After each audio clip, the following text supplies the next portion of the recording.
1월 18일 월요일 새벽기도 또 영상 앞에 모이신 모든 성도님들을 주님의 이름으로 환영하고 축복합니다. 제가 기도하고 또 오늘 함께 말씀을 나누도록 하겠습니다. 사랑의 하나님 감사합니다. 또 우리 하루하루 또 주님의 은혜 없이 살 수 없음을 고백합니다. 또 사랑하는 모든 성도들 또 살아갈 수 있도록 날마다 은혜를 공급하여 주시고 또 어려운 상황 가운데서도 주님을 붙잡고 나아갈 수 있는 굳건한 믿음도 허락하여 주옵소서. 또 이 시간 여러 가지 어려움 가운데 있는 또 고통 가운데 있는 또한 그들을 주님 기억하여 주셔서 그 마음의 평강과 위로를 허락하여 주시고 또한 육신의 어려움, 또 경제적인 어려움, 또 여러 가지 어려움 가운데 있는 자들 가운데 회복과 치유의 은혜도 허락하여 주옵소서. 날마다 주님을 바라보며 나아가는 그러한 삶 되기를 원합니다. 하루하루 점점 주님을 닮아가는 그러한 복된 인생 살아가기를 원합니다. 주님께서 모든 성도님들의 앞길을 친히 인도하여 주시고 친히 축복하여 주옵소서. 이 시간 함께 말씀을 나누고자 합니다. 부족한 자 세워주셨으니 또한 하나님의 말씀을 잘 대언할 수 있도록 붙잡아 주시고 또 말씀을 전하는 자나 듣는 자 그 심령 가운데 또 말씀이 심기고 자라나가는 역사 또 말씀을 붙잡고 오늘 하루도 승리하는 그런 인생 될 수 있도록 함께하여 주옵소서. 모든 기도 제목 주님께 올려드리며 살아계신 예수님의 이름으로 기도합니다. 아멘. 하나님께서 오늘 우리에게 주신 말씀은 요한복음 2장 1절부터 12절까지의 말씀입니다. 제가 오늘 말씀을 봉독해 올리도록 하겠습니다. 사흘째 되던 날 갈릴리 가나에 혼례가 있어 예수의 어머니도 거기 계시고 예수와 그 제자들도 혼례의 청함을 받았더니 포도주가 떨어진지라 예수의 어머니가 예수에게 이르되 저들에게 포도주가 없다 하니 예수께서 이르시되 여자여 나와 무슨 상관이 있나이까 내 때가 아직 이르지 아니하였나이다. 그의 어머니가 하인들에게 이르되 너희에게 무슨 말씀을 하시든지 그대로 하라 하니라. 거기에 유대인의 정결 예식에 따라 두세 통 드는 돌 항아리 6이 놓여 있는지라. 예수께서 그들에게 이르시되 항아리에 물을 채우라 하신즉 아기까지 채우니 이제는 떠서 연회장에게 갖다 주라 하심에 갖다 주었더니 연회장은 물로 된 포도주를 맛보고도 어디에서 났는지 알지 못하되 물도온 하인들은 알더라. 연회장이 신랑을 불러 말하되 사람마다 먼저 좋은 포도주를 내고 취한 후에 낮은 것을 내거늘 그대는 지금까지 좋은 포도주를 두었도다 하니라. 예수께서 이 표적을 갈릴리 가나에서 행하여 그의 영광을 나타내심에 제자들이 그를 믿으니라. 그 후에 예수께서 그 어머니와 형제들과 제자들과 함께 가버나움으로 내려가셨으나 거기에 여러 날 계시지는 아니하시니라. 아멘. 오늘은 첫 번째 표적을 통해 보는 예수님이라는 제목으로 함께 말씀을 나누고자 합니다. 갈릴리 가나의 혼인잔치가 열렸습니다. 그런데 이 혼인잔치는 여느 혼인잔치와 조금 다른 특별한 혼인잔치였습니다. 왜 특별한 혼인잔치였을까요? 그곳 가운데 예수님께서 계셨기 때문입니다. 오늘 본문에 보시면 혼인잔치에 예수님의 어머니가 있었고 예수님과 제자들도 함께 참석했다 기록되어 있습니다. 우리 문화에서도 그러하지만 당시 유대 문화에서는 이 혼인이란 대단히 중요하고 큰 행사였습니다. 만약에 어떤 동네에서 혼인잔치가 있었다 하면 가족과 친지만 참석하는 것이 아니라 동네 사람들을 비롯하여 가까운 곳에 살고 있는 사람들이 모두 참석했을 정도로 혼인이란 단순히 가족 행사에 그치는 것이 아니라 동네 행사였던 것입니다. 또 하나 다른 특징이 있다면 우리나라처럼 이 혼인잔치가 하루 만에 끝나는 것이 아니라 잔치는 몇 날 며칠 계속되었다 합니다. 그런데 오늘 본문에 보면 기쁨과 즐거움만이 넘쳐야 하는 이 혼인잔치에 어떠한 문제가 생겨버렸습니다. 어떤 문제가 생겼을까요? 포도주가 떨어져 버린 것입니다. 유다 문화에서 포도주란 기쁨과 잔치의 상징이었는데요. 포도주가 떨어졌다는 것은 이 잔치에 기쁨이 사라졌다라는 말과 동일한 뜻입니다. 잔치집의 분위기를 망칠 만한, 혼주들의 입장에서는 너무나 당혹스러운 큰일이 일어나 버린 것이지요. 포도주가 떨어져 버린 이 위기 상황 가운데 예수님의 어머니가 행동하기 시작합니다. 이 때문에 예수님의 어머니 그리고 예수님 역시 이 혼인잔치의 주인공인 이 부부들 또 혼주와 가까운 관계였을 것이다 이야기합니다. 아무튼 예수님의 어머니는 부탁을 합니다. 먼저는 예수님께 포도주가 없다라며 부탁을 하고 뒤이어 하인들에게 예수님의 말씀에 순종하도록 부탁하고 있습니다. 굉장히 적극적으로 위기를 벗어나기 위해 그녀는 열심히 노력하고 있는 것처럼 보입니다. 그러나 예수님의 반응은 참 당혹스럽습니다. 4절 말씀에 여자여 나와 무슨 상관이 있나이까 내 때가 아직 이르지 아니하였나이다 하시며 어머니 부탁을 거절하는 듯한 인상을 보여주십니다. 그러나 거절의 의미로 보기 어려운 것은 이내 예수님께서 하인들에게 명령하시기 때문이죠. 하인들에게 예수님께서는 항아리에 물을 채우라라는 명령과 물을 떠서 연회장에게 갖다 주라라는 두 가지 명령을 하고 계십니다. 하인들은 예수님의 명령을 전적으로 순종하는 태도를 보여줍니다. 간혹 하인들의 순종에 초점을 맞추고 설교를 하기도 하는데요. 하인들이 이 본문에서 순종하는 것은 예수님의 권위에, 예수님께서 하나님의 아들이기 때문에 순종했다기보다는 자신들의 역할이기 때문에 그 역할을 감당했다는 정도로만 보아도 무방할 것입니다. 어쨌든 하인들은 예수님의 명령대로 물을 항아리 아기까지 가득 채웠고요. 물을 떠서 연회장에 갖다 주게 됩니다. 그 결과가 어떠합니까? 9절과 10절 말씀해 보시면 물이 포도주가 되는 기적이 일어나게 되지요. 연회장이 신랑을 불러 이렇게 말합니다. 보통 품질이 좋은 포도주를 먼저 내고 취한 후에 품질이 낮은 포도주를 내는데 당신은 반대로 품질 좋은 포도주를 나중에 냈군요 하면서 이 사람들을 칭찬하는 그러한 장면이 기록되어 있습니다. 포도주가 떨어지며 큰 위기를 맞았던 이 혼인잔치에 최상의 품질의 포도주가 등장하며 더욱더 기쁨이 넘치는 잔치가 되었습니다. 예수님의 첫 번째 표적은 일생에서 가장 기쁨이 넘쳐야 하는 혼인잔치에 더 큰 기쁨이 넘치도록 만들어 주셨다는 것이지요. 오늘 본문에 등장하는 예수님의 첫 번째 표적, 물이 포도주가 된 이 표적은 너무나도 잘 아시는 이야기라 생각합니다. 아마도 여러 번 이 말씀을 읽으셨고 또한 설교를 들었으리라 생각이 드는데요. 이 예수님의 첫 번째 표적, 이 말씀을 듣고 또 읽고 묵상할 때 어떠한 교훈을 받으셨나요?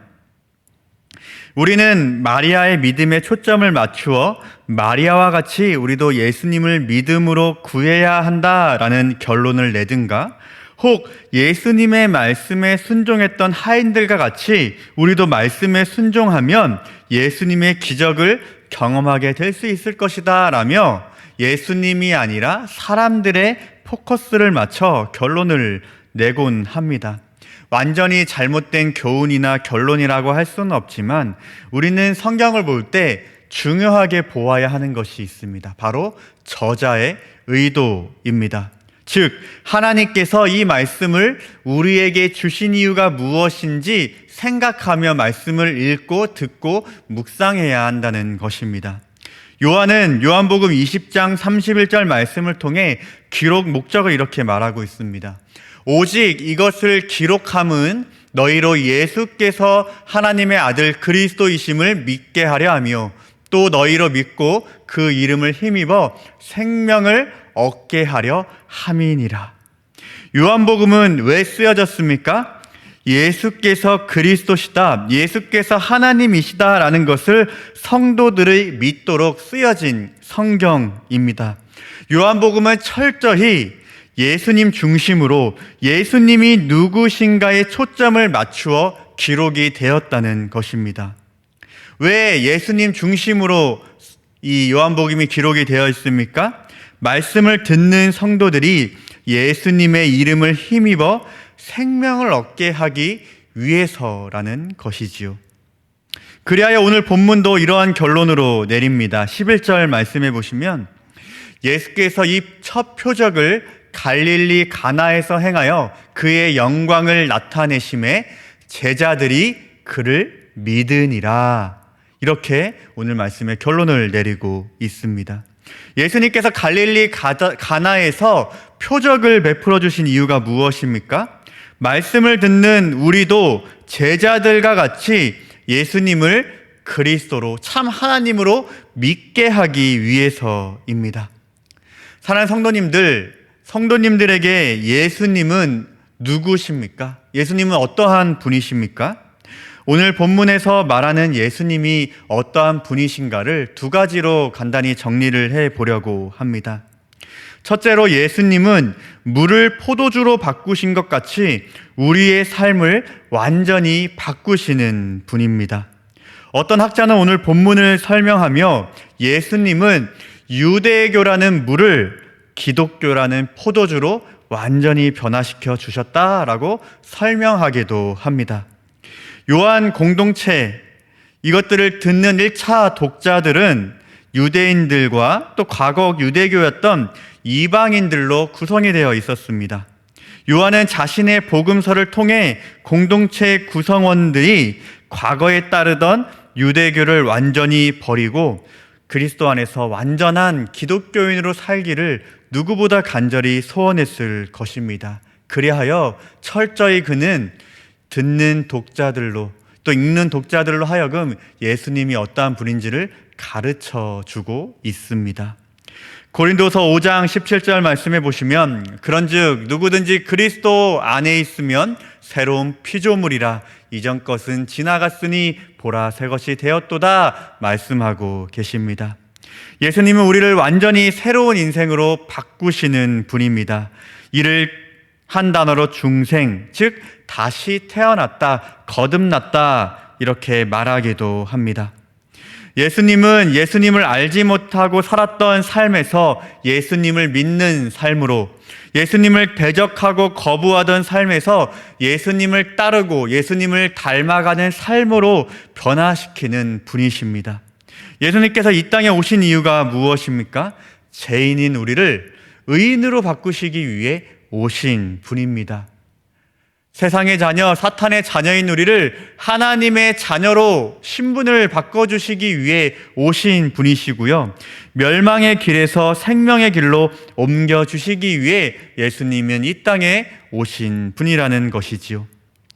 예수님 우리의 겉사람을 바꾸는 분이 아니라 속사람을 완전히 바꾸어 놓으시는 분이시고요. 물을 포도주가 되게 한 것처럼 우리 삶 가운데 날마다 기적을 베풀어 주시는 분이십니다. 물이 포도주가 된 것처럼 예수 그리스도를 통해 새 사람이 되어 새 사람답게 살아가는 저와 모든 성도님들 되시기를 주님의 이름으로 축복합니다. 둘째로 예수님은 혼인잔치의 포도주와 같이 우리에게 참된 기쁨을 주시는 분이십니다. 예수님은 우리 안에 참된 기쁨이 충만하기를 누구보다도 간절히 원하시고 계시는데요. 그렇다면 참된 기쁨을 어떻게 우리는 충만하게 할 수 있을까요? 세상에서 참된 기쁨은 찾을 수 없습니다. 참된 기쁨은 오직 예수 그리스도를 통해서만 소유할 수 있는 줄 믿습니다. 갈릴리 가나의 혼인잔치에 만약 예수님이 계시지 않았다면 혼인잔치는 어떻게 되었을까요? 포도주가 떨어져 기쁨이 없는 잔치가 되었을 것이고요.